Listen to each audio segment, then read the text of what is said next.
News 21 Telugu news కి స్వాగతం. Bulletin లో ముందుగా హెడ్లైన్స్. ఈ నెల 30న మట్టపల్లిలో జరగనున్న ముఖ్యమంత్రి రేవంత్ రెడ్డి సభ ఏర్పాట్లపై సమీక్షించిన మంత్రులు ఉత్తమ్ కుమార్ రెడ్డి, కోమటిరెడ్డి.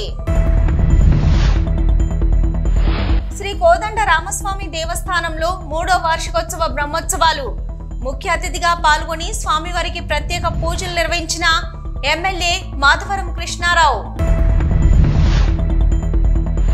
ఛత్తీస్గఢ్ సుక్మా జిల్లాలో మావోయిస్టుల భారీ డంపు స్వాధీనం. తుపాకులు, ఆయుధాలు, పేలుడు పదార్థాలను స్వాధీనం చేసుకున్న భద్రతా బలగాలు. మహిళలంటే నాకు గౌరవం, ఎవరి కాల్ డేటాను సేకరించలేదు, త్వరలోనే నిజాలు నిగ్గు తేల్తాయి, సిద్ధంగా ఉండండి. ఎంపీ లావు శ్రీకృష్ణ దేవరాయలు. సూర్యాపేట జిల్లాలో మంత్రులు ఉత్తమ్ కుమార్ రెడ్డి, కోమటిరెడ్డి వెంకటరెడ్డి పర్యటించారు. పాలకేడు మండలం జాన్పహార్ దర్గాను సందర్శించారు. ఈ నెల 30న మట్టపల్లిలో జరగనున్న ముఖ్యమంత్రి రేవంత్ రెడ్డి సభ ఏర్పాట్లపై సమీక్ష జరిపారు. మంత్రి ఉత్తమ్ కుమార్ రెడ్డి మాట్లాడుతూ ఈ నెల 30న హుజూర్ నగర్ పట్టణంలో సీఎం రేవంత్ రెడ్డి సన్నబియ్యం పంపిణీని ప్రారంభిస్తారు. ఈ నెల 30వ తేదీన హుజూర్ నగర్ పట్టణంలో సీఎం రేవంత్ రెడ్డి సన్నబియ్యం పంపిణీ ప్రారంభిస్తారు. ఏప్రిల్ నెల నుండి రేషన్ కార్డు ఉన్న లబ్ధిదారులకు 6 కిలోల సన్నబియ్యం పంపిణీ చేస్తాం. రాష్ట్రంలో 84% మందికి సన్నబియ్యం అందుతాయి. దొడ్డు బియ్యం ఇవ్వడం వల్ల పేదలు తినకుండా అమ్ముకున్నారు. కృష్ణా జిల్లాలో నీటి కొరత ఉండడం వాస్తవమే. శ్రీశైలం నుండి కరెంటు తయారీకి విడుదల చేసిన నీటిని సాగర్ ప్రాజెక్టులోకి విడుదల చేస్తాం. ఉమ్మడి నల్గొండ జిల్లాలో పెండింగ్ లో ఉన్న ప్రాజెక్టులు అన్ని పూర్తి చేస్తాం. సాగర్ విషయంలో బీఆర్ఎస్ ప్రభుత్వ నిర్లక్ష్యంతోనే ఈ పరిస్థితి వచ్చిందని ఆరోపించారు. నల్గొండ జిల్లాలో అనేక వివిధ అభివృద్ధి కార్యక్రమాల విషయంలో కూడా మేము చర్చ చేసి ముందుకు పోవాలని చెప్పి అనుకున్నాం. అదేవిధంగా కృష్ణా నదీ జలాల్లో ఈసారి కొంత నీటి కొరత ఉన్న మాట వాస్తవము. ఈ నీటి కొరత గత బీఆర్ఎస్ ప్రభుత్వం 10 ఏళ్ల వైఫల్యం తప్పితే ఇప్పుడు మేము చేసిన పొరపాట్లు ఏమీ లేవనే విషయం కూడా వివరంగా చర్చించుకున్నాం. ఎందుకంటే 10 ఏళ్ల టీఆర్ఎస్ పరిపాలనలో 811 టీఎంసీల్లో 512 వాళ్ళకి రాసివ్వడం, పోతిరెడ్డిపాడు కెపాసిటీ ఎక్స్పాండ్ చేస్తే సైలెంట్ గా ఉండడం, మల్యాల ముచ్చుమరి దగ్గర పోవడం, టెంపరీగా నాగర్ సార్ బ్యాక్ వాటర్ నుంచి ఏఎంఆర్పి పూర్తి చేసి రాజశేఖర రెడ్డి గారు ఉన్నప్పుడు ఒత్తిడి తీసుకొచ్చి సొరంగా స్టార్ట్ చేసినాం. 30 కిలోమీటర్ల పైన పూర్తి చేస్తే ఆ కాలంలో 1,70,000 కోట్లు కాళేశ్వరం ఇలాంటి ప్రాజెక్టు పెట్టుకుని తప్ప ఎన్నిసార్లు అసెంబ్లీలో నేను ఒకటను, రాజగోపాల్ రెడ్డి గారు ఒకటను, ప్రతి సందర్భంలో ప్రతి సెషన్లో గొంతు చిచ్చుకొని మాట్లాడినాం, బతులాడినాం, కొట్లాడినాం. అయినా కానీ మనసు కరగలే, మానవత్వం లేని మనిషిలో శుభమాండి ఉత్తమ్ కుమార్ రెడ్డి గారి నాయకత్వంలో గౌరవ ముఖ్యమంత్రి గారు కూడా ఒప్పుకొని మీరు ఎప్పుడు కొట్లాడతారు కదా, సురంగం ఇమ్మడే చేసుకోండి అని చెప్పి నన్ను వీరు లేఖ రాసి అమెరికా పంపించి రాబిన్స్ కంపెనీతో మాట్లాడి ఆ పార్టీ తెప్పిస్తే ఇప్పుడు మద్రాసు చేరుకొని అక్కడికి బయలుదేరింది. ఒక భవిష్యత్తుకి స్టార్ట్ చేసి 17 మీటర్లు అయిన తర్వాత కూలిపోవడం నిజంగా మాకు చాలా బాధ అనిపించింది.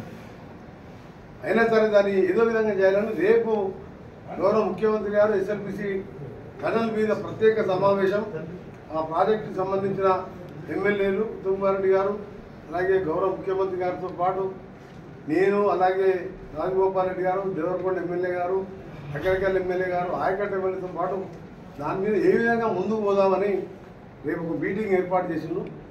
రేపు మధ్యాహ్నం ఎప్పుడో మీటింగ్ ఉంటుంది. దాంతోపాటు ఢిల్లీని బ్రాహ్మణవేలను చూసి ముఖ్యమంత్రి స్వయంగా వచ్చి నీళ్ళు వదిలిపెట్టిండ్రు. 20-30 ఎకరాల కనీసం గ్రౌండ్ వాటర్ పెరిగింది.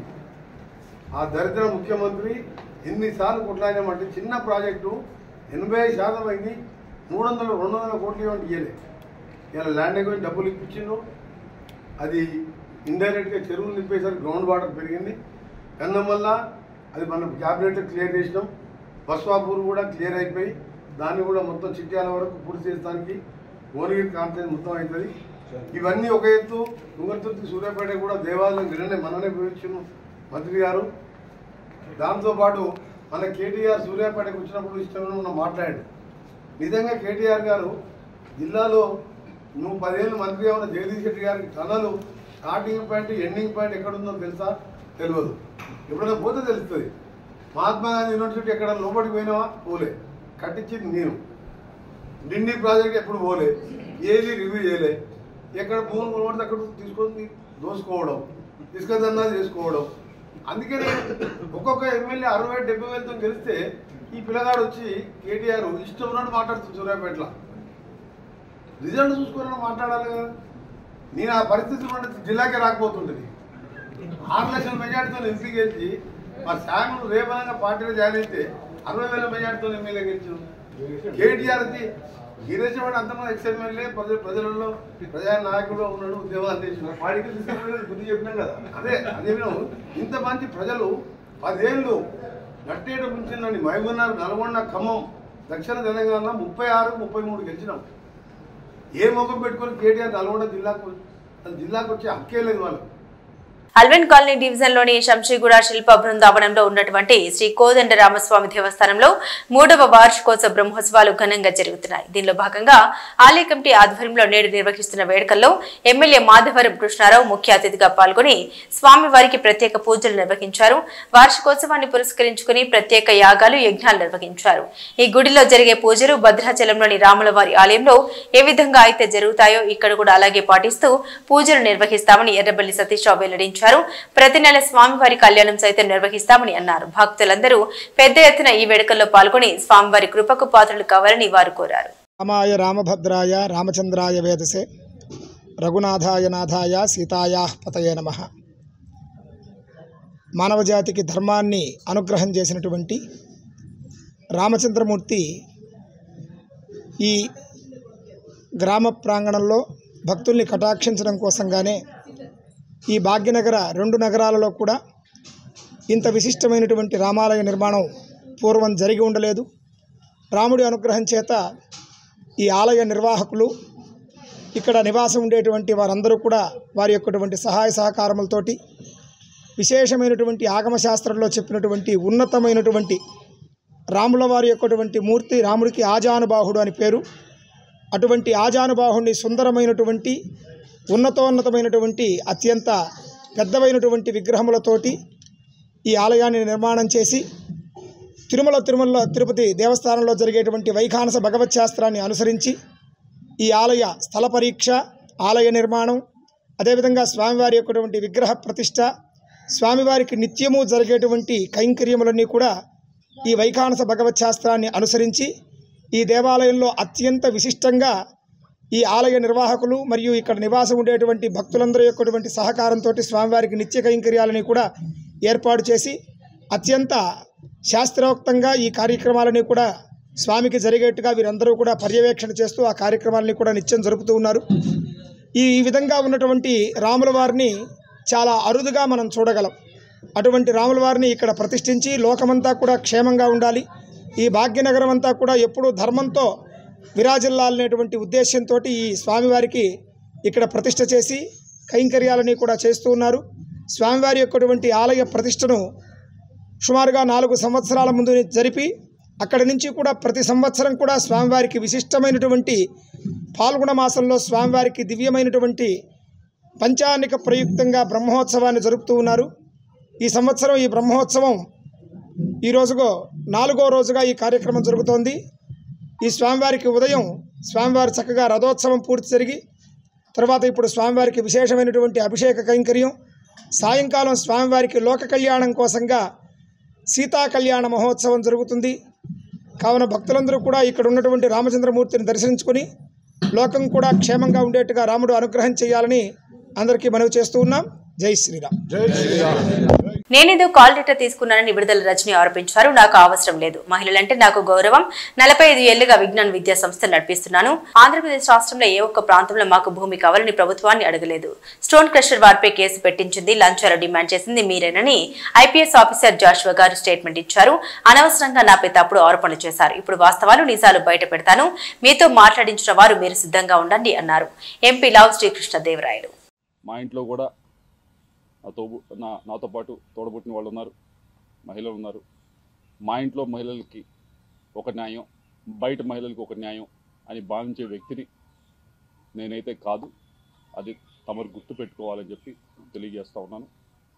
రెండో విషయం, ఏదో ల్యాండ్ విషయం అని చెప్పి మాట్లాడారు. ఏదో విశాఖపట్నంలో ఏదో ల్యాండు ఉంది, అది ఇది మాట్లాడటం జరిగింది. అమ్మ, మేము 45 సంవత్సరాలుగా 1977 నుంచి విజ్ఞాన విద్యా సంస్థ నడుపుతా ఉన్నాం. ఈ 45 సంవత్సరాలు పైగా ఉన్న ప్రయాణంలో ఆంధ్ర రాష్ట్రంలో కాదు దేశం మొత్తం ఎక్కడా కూడా, ఆంధ్ర రాష్ట్రంలో కాదు దేశం మొత్తంలో ఎక్కడా కూడా గవర్నమెంట్కి మేము రిక్వెస్ట్ పెట్టి మాకు ల్యాండ్ అలాట్ చేయండి అని చెప్పి ఒక్క దగ్గరన్నా మేము ల్యాండ్ అలాట్ చేయించుకున్న దాఖలాలు ఉంటే దయచేసి మీడియా మిత్రులకు చూపించాలి, లేకపోతే బయటికి తీసుకొచ్చి చూపించండి. తప్పకుండా 45 సంవత్సరాలు ఎప్పుడు కూడా మేము ఎక్కడ ఏ గవర్నమెంట్ దగ్గర నుంచి కూడా ల్యాండ్ మేము విద్యా సంస్థలు పెడతాము, మాకు ల్యాండ్ ఇవ్వండి అని చెప్పి మేము ఎప్పుడు కూడా అడిగింది లేదు, తీసుకుంది లేదు. వచ్చి 9 నెలలు అవుతుంది. అమరావతిలో చాలామంది ఇంకా మాకంటే కూడా అక్రెడిటేషన్ తక్కువ ఉన్న వాళ్ళు కూడా స్కూల్స్ కానీ యూనివర్సిటీస్ కానీ పెట్టుకుంటామని చెప్పి ల్యాండ్ కోసం అప్లై చేస్తున్నారు. నేను ఇప్పటిదాకా మీరు చూసుకోండి, ఎక్కడికన్నా ఏ ఆఫీస్ దగ్గరికి వెళ్ళి చూసుకోండి, ఇప్పటిదాకా నేను ఒక అప్లికేషన్ అమరావతిలో నాకు ల్యాండ్ ఇవ్వండి చెప్పి పెట్టింది కూడా లేదు.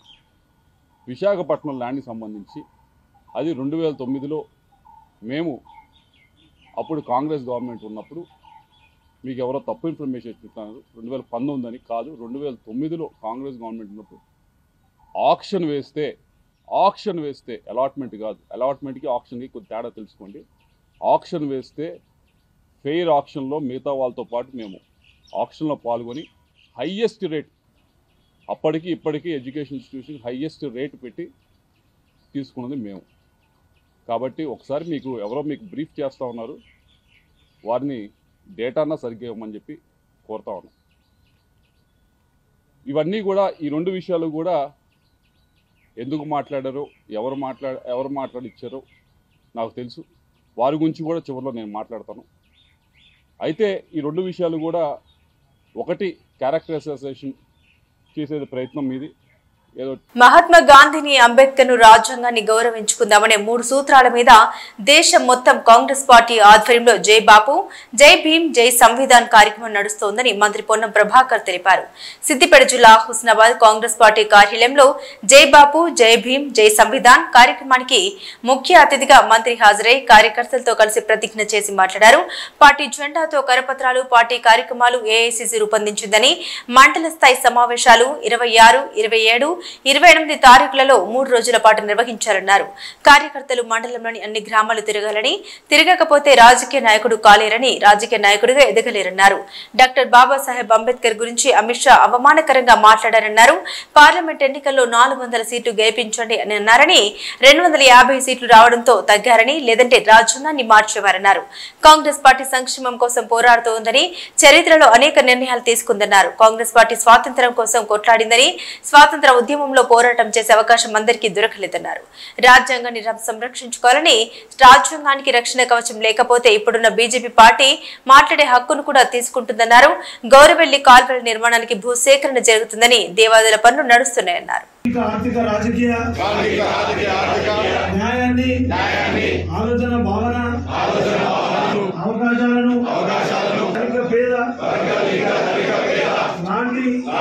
ఏ రకమైన భేదాలు లేకుండా అందరికీ సమానమైన హక్కులు బాధ్యతలు రాజ్యాంగం కల్పించింది.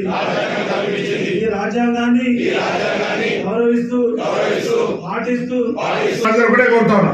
ఇవాళ ఇన్ని కార్యక్రమాలు జరుగుతూ ఉన్నాయి, క్షేత్రస్థాయిలో తీసుకోపోండి. ఊర్లలో గ్రామాల పంచాయతీ బీజేపీ కింద రోడ్లు అయితే ఉన్నాయి, అయితేలేవా? డ్రింకింగ్ వాటర్ అక్కడ వరదకాలం నీళ్ళు ఇప్పిస్తాను. ఇక్కడ గవర్నమెంట్ పైసలు నుంచి భూసేకరణ జరుగుతుంది. మీ ఊర్లో అక్కడ భూసేకరణ కొంచెం ఇబ్బంది అయితే సహకరించండి. అక్కడ దేవాలయ ప్రాజెక్టు పని జరుగుతూ ఉంది. ఇట్లా ఇక్కడ జై బాపు, జై భీమ్, జై సంవిధాన్. మహాత్మా గాంధీ గారిని గౌరవించుకుందాం, అంబేద్కర్ గారిని గౌరవించుకుందాం, రాజ్యాంగాన్ని గౌరవించుకుందాం అనేటువంటి 3 సూత్రాలు. రాజకీయాలు ఎదగాలని రోజు తిరగాలి, గ్రామాల్లో తిరగాలి, ప్రజా సమస్యలు ఉండాలి. ఈ ఎండాకాలం ప్రజలు నీళ్ళకి ఇబ్బంది ఉండకుండా ఉండాలని ఉదయం పొద్దుగాల ఆఫీసర్లందరితో పెట్టి మీటింగ్ పెట్టాం. అదే సందర్భంలో అసలు ఈ ప్రోగ్రాం ఎందుకు జరుగుతుంది, డాక్టర్ బాబాసాహెబ్ అంబేద్కర్ గారి గురించి అమిత్ షా ఎవరి విశ్వాసం వాళ్ళది. మనమందరం కూడా పొద్దున శ్రీరామనవమి చేసుకుంటాం, మొన్ననే ఇంకో పండుగ చేసుకున్నాం, రేపు ఉగాది చేసుకుంటాం, సంవత్సరం కాదు. కానీ పార్లమెంట్ ఏంది ఊకే అంబేద్కర్ అంటారు. అది కనీసం ఏమన్నాడు, శ్రీరామ్ మీద ముక్తారా దొరుకుతుంది కదా అంటాడు. తర్వాత కూడా పార్లమెంట్ ఎన్నికల్లో 400 సీట్లు గెలిపేయండి అని బీజేపీ నాయకత్వం అడిగింది. ఆఖరికి 250 సీట్లు రాకపోవడంతో వాళ్ళు మొత్తంగా ఆలోచనతో మార్చుకున్నారు. లేకపోతే మొత్తం రాజ్యాంగాన్ని మారుతామనేటువంటి ఆలోచనతో ముందుకు పోయేటువంటి ఆలోచన ఉంటే ఇవాళ రిజర్వేషన్లకు సంబంధించి ఏబీసీ పేరు మీద పరిష్కారం అయింది, చట్టం అయిపోయింది. 42% రిజర్వేషన్లు ఇలా ఢిల్లీ పోతామని చట్టం తప్పకుండా స్థానిక సంస్థలలో మరి విద్యా ఉపాధి అవకాశాలతో పాటుగా 42% రిజర్వేషన్ వస్తుంది. పొద్దు నుంచి ఇక అట్లా రీసైకిల్ అనేది ఉండదు. బియ్యం సన్న బియ్యంను ఉగాది నుంచి రేషన్ షాపులను ఇచ్చే కార్యక్రమం ఇందిరమ్మ ఇళ్లకు సంబంధించి కూడా ఇవాళ మీటింగ్ లో మాట్లాడినాం. మీ అందరి గ్రామాల్లో కూడా పోయిన తర్వాత ఎక్కడ కూడా ఎటువంటి రాజకీయపరమైనటువంటి పొద్దున ఇబ్బంది లేకుండా ఎవరికైతే నిజంగా ఇల్లు లేదో ఆ 3,500 first phase, second phase. Kakinada జిల్లా పెద్దాపురంలో దారుణం చోటు చేసుకుంది. 7వ తరగతి చదువుతున్న 2 బాలికలపై బంగారు ఆభరణాల తయారీ షాపు నిర్వహిస్తున్న యజమాని కామేశ్వరరావు లైంగిక దాడికి పాల్పడ్డాడు. చిన్నారులకు చాక్లెట్లు, డబ్బులు ఆశ చూపి అత్యాచారం చేసినట్లు తెలుస్తోంది. దీంతో విషయం తెలుసుకున్న బాలికల కుటుంబ సభ్యులు, స్థానికులు సదరు వ్యక్తిని చితకబాది పోలీసులకు అప్పగించారు. పోలీసులు కేసు నమోదు చేసి దర్యాప్తు చేపట్టారు. మనకు సెంటర్ బంగారు మరి నీకు కూతురు ఉంది, మనవరాలు ఉంది, ఆ వయసులో నీకు పోయాకాలం నేను చెప్పింది ఆలోచించాలి. నా మాట ఎవరు ఆలోచించాలి. నేను దయసాక్షి నిజంగా చెప్తున్నా, మీరు ఎవరు ఆలోచించాలి. నేను నాకు మనవరాలు ఉన్నది కూతురు, అంతే ఎదవరు కాదు, అంత ఫారం పోకి ఎవరిని దేవతలు తిరిగిపోలేము. ఎవరైనా సెంటర్లో అడగండి, పోయి ఛత్తీస్గఢ్ సుక్మా జిల్లాలో మావోయిస్టుల భారీ డంప్ స్వాధీనం చేసుకున్నారు పోలీసులు. మెట్టుగూడ పోలీస్ స్టేషన్ పరిధిలోని చింతగుఫాలో భద్రతా బలగాలు సెర్చ్ ఆపరేషన్ చేయగా మార్కన్గూడ, మెట్టుగూడ, జంగిల్ హిల్లోని మావోయిస్టుల రహస్య స్థావరాల నుండి భారీ మొత్తంలో డంప్ స్వాధీనమైంది. తుపాకులు, ఆయుధాలు, పేలుడు పదార్థాన్ని స్వాధీనం చేసుకున్నారు భద్రతా బలగాలు. నల్గొండ జిల్లా నగరికల్లో 10వ తరగతి తెలుగు పరీక్ష పేపర్ లీక్ వ్యవహారంలో 12 మందిపై కేసు నమోదు. అందులో 6 మంది నిందితుల్ని అరెస్టు చేసి రిమాండ్కు తరలించిన పోలీసులు.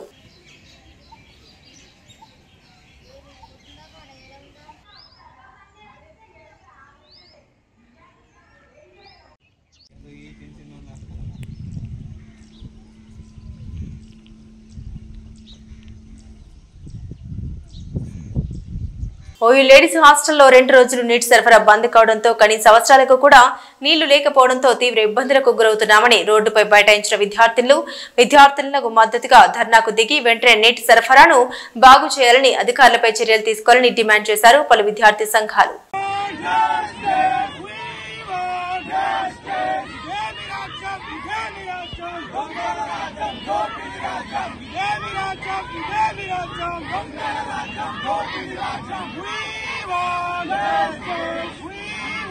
నెల క్రితం తన తల్లి మృతి చెందడంతో స్వగ్రామానికి కార్యక్రమాల నిమిత్తం వెళ్లిన అంజురెడ్డి అనే వ్యక్తి ఇంట్లో చోరీ జరిగిన ఘటన బోయిన్పల్లి పోలీస్ స్టేషన్ పరిధిలో చోటు చేసుకుంది. బోయిన్పల్లిలోని సంచారపురి కాలనీలో నివాసం ఉంటున్న అంజురెడ్డి ఇంట్లో తాళాలు పగులుకొట్టిన దుండగుడు బీరువాలో ఉన్న 24 తులాల బంగారంతో పాటుగా 1 కిలో వెండి ఆభరణాలు, 12 నగదు అపహరించుకుని పరారయ్యారు. ఈ నెల 15వ తేదీన మెదక్లోని చిన్నశంకరంపేట మండలం కామారం గ్రామానికి తన కుటుంబ సభ్యులతో కలిసి వెళ్లినట్లు ఇంటి యజమాని అంజిరెడ్డి తెలిపారు. ఈ రోజు ఉదయం ఇంట్లో అద్దెకుంటున్న వారు ఇంటి తాళాలు పగలగొట్టి ఉండడాన్ని గమనించి తనకు సమాచారం అందించారని తెలిపారు. ఇంటికి వచ్చి చూసేసరికి తాళాలు పగలగొట్టి బీరువాలో ఉన్న విలువైన బంగారు ఆభరణాలతో పాటు నగదు అపహరణకు గురైందని గుర్తించి పోలీసులకు అంజిరెడ్డి సమాచారం అందించారు. అంజిరెడ్డి ఫిర్యాదు మేరకు కేసు నమోదు చేసుకున్న బోయిన్పల్లి పోలీసులు చోరీ జరిగిన ప్రదేశాన్ని పరిశీలించారు. సీసీ కెమెరాల ఆధారంగా బోయిన్పల్లి పోలీసులు దర్యాప్తు ప్రారంభించారు. గుర్తు తెలియని దుండగుడు అర్ధరాత్రి వేళ ఇంట్లోకి ప్రవేశించినట్లు సీసీ కెమెరాల దృశ్యాలు నమోదయ్యాయి. వెంటనే నిందితుడు అరెస్టు చేసి తమకు న్యాయం చేయాలని అంజిరెడ్డి పోలీసులను కోరారు. సుమారు తర్వాత ఎప్పుడు జరిగిందో మేమైతే లేము, ఇంట్లో ఊర్లోకి వెళ్ళినాము. లాస్ట్ మండే రోజు మధ్యాహ్నం టైంలో ఊరికి వెళ్ళాము. పోయిన నెలలో మా మదర్ చనిపోయిందంటే ఆ కార్యక్రమంలో అక్కడనే బిజీగా తిరగడం జరుగుతుంది. దాంట్లో భాగంగా వచ్చి మొన్న మా మిస్సెస్ నేను మధ్యాహ్నం రోజు వెళ్ళాం, మండే రోజు 17th రోజు. వెళ్ళిన తర్వాత అక్కడనే ఉన్నాం. పైన 2 రూమ్లు ఉన్నాయి. ఆ రూమ్లలో రెంట్కు ఆంజనేయ గారని ఉంటారు. ఆయన రాత్రి ఆయన గడ వేసి పెట్టిండట డోర్. అయితే ఆయన పొద్దున్న లేచి డోర్ తీసుకొని బయటకు వద్దామనేసరికి డోర్ వెళ్ళకపోతే వాళ్ళ ఫ్రెండ్కి ఒక అతను ఫోన్ చేసి పైనుంచి వచ్చి గోడ దూకి వచ్చి గేట్ లాక్ వేసి పెడతామన్నట్టు. ఎప్పుడైనా ఆయన ఉన్నాం, మేము లాక్ అట్నే ఉంది. ఆయన వచ్చి వాళ్ళ డోర్ తీసిన తర్వాత కిందకి వచ్చి చూసేసరికి ఈ లాక్ అట్నే ఉంది. అక్కడ చూసేసరికి ఆ లోపల లైట్లు వేసి కనబడుతున్నాయంట. ఆ డోరు పగలగొట్టింది. అంతవరకే చూసిండు. నాకు ఫోన్ చేసిండు ఇమ్మీడియట్గా. అంటే ఏం డిస్టర్బ్ చేయకుండా లోపలికి వెళ్ళాలి, మరి కంప్లైంట్ ఇస్తే వాళ్ళు వచ్చి చూస్తారేమో, వచ్చిన తర్వాతనే వెళ్దామని అని చెప్పేసి నేను బయలుదేరి వచ్చేసినాం. మేము 8 o'clock వరకు ఇక్కడికి వచ్చినాం. ఆయన 6 వరకు నాకు ఫోన్ చేసింది. 8 వరకు మేము వచ్చినాం. ఇక్కడి నుంచి మా విలేజ్ 70 kilometers మెదక్. వచ్చిన తర్వాత అప్పటికే పోలీస్ కంప్లైంట్ పెట్టిండు వండబడ్జీలో. వచ్చేసరికి వాళ్ళు కూడా పోలీస్ డిపార్ట్మెంట్ వాళ్ళు ఉన్నారు. వాళ్ళు వచ్చిన తర్వాత లోపలికి వెళ్ళి చూసి ఆ బీరువా అంతా పగలగొట్టింది. లోపల కబోర్డ్లు 2 అవి పగలగొట్టింది. ఆ బీరువాలో మిస్సెస్ది నియర్లీ 24 తులాస్ గోల్డ్, 12,000 క్యాష్, తర్వాత 1 kg సిల్వర్ ఆర్నమెంట్స్ అన్నీ పోవడం జరిగింది. బట్టలు అవి అయితే విలువైన బట్టలు ఏవి ఇంతవరకు జరిగింది. దానికి పోలీస్ డిపార్ట్మెంట్ కంప్లైంట్ ఇవ్వడం కూడా జరిగింది. వాళ్ళు రావడము పొద్దున్న నుంచి చాలా వాళ్ళ ప్రయత్నాలు వాళ్ళు చేస్తూ ఉన్నారు, కృషి చేస్తున్నారు. సీసీ ఫుటేజ్లు అన్నీ రికార్డ్ చేస్తూ ఉంటారు. ఎవరన్నా అమ్మాయిని చెప్తున్నట్టే ఏం అనిపించలేదు. ఎవరో అయితే ఆ సీసీ ఫుటేజ్లలో ఒక 3 పక్క ఇంట్లో దాంట్లో రికార్డ్ అయింది, కనబడుతున్నారు 3 వ్యక్తులు. దాని మీద పేరు చేస్తూ ఉన్నాం. డిపార్ట్మెంట్ మేము కూడా శాయశక్తిలో వాళ్ళకి సహకరించాలని మేము కూడా శాయశక్తిలో కృషి చేస్తున్నాం. వాళ్ళని పట్టుకొని తగిన న్యాయం చేస్తారని మేము ఆశిస్తున్నాం. Thank you. ముఖ్యమంత్రి రేవంత్ రెడ్డి గజ్వేల్ నియోజకవర్గ కాంగ్రెస్ నాయకులు కార్యకర్తలను కలిశారు. అసెంబ్లీకి హాజరు కాని మాజీ ముఖ్యమంత్రి కేసీఆర్ శాసనసభ సభ్యత్వాన్ని రద్దు చేయాలని కోరారు. కాంగ్రెస్ నేత నర్సారెడ్డి ఆధ్వర్యంలో పెద్ద సంఖ్యలో సిద్దిపేట నుండి పాదయాత్రగా కాంగ్రెస్ శ్రేణులు హైదరాబాద్ చేరుకున్నారు. రాజ్భవన్ కు వెళ్లి గవర్నర్ కు వినతి పత్రం అందించారు. జూబ్లీహిల్స్ నివాసంలో ముఖ్యమంత్రి రేవంత్ రెడ్డిని కలిసి 24వ టానా కాన్ఫరెన్స్ కు ఆహ్వానించిన ఉత్తర అమెరికా తెలుగు సంఘం. బులెటిన్ ముగించే ముందు హెడ్లైన్స్ మరోసారి. ఈ నెల 30న మట్టపల్లిలో జరగనున్న ముఖ్యమంత్రి రేవంత్ రెడ్డి సభ. ఏర్పాట్లపై సమీక్షించిన మంత్రులు ఉత్తమ్ కుమార్ రెడ్డి, కోమటిరెడ్డి. శ్రీ కోదండ రామస్వామి దేవస్థానంలో 3వ వార్షికోత్సవ బ్రహ్మోత్సవాలు. ముఖ్య అతిథిగా పాల్గొని స్వామివారికి ప్రత్యేక పూజలు నిర్వహించిన ఎమ్మెల్యే మాధవరం కృష్ణారావు. ఛత్తీస్గఢ్ సుక్మా జిల్లాలో మావోయిస్టుల భారీ డంపు స్వాధీనం. తుపాకులు, ఆయుధాలు, పేలుడు పదార్థాలను స్వాధీనం చేసుకున్న భద్రతా బలగాలు. మహిళలంటే నాకు గౌరవం. ఎవరి కాల్ డేటాను సేకరించలేదు. త్వరలోనే నిజాలు నిగ్గు తేల్తాయి. సిద్ధంగా ఉండండి. ఎంపీ లావు శ్రీకృష్ణదేవరాయలు. ఇవి బులెటిన్ లోని విశేషాలు. తిరిగి మరో బులెటిన్ తో మళ్ళీ కలుసుకుందాం. అంతవరకు సెలవు. నమస్కారం.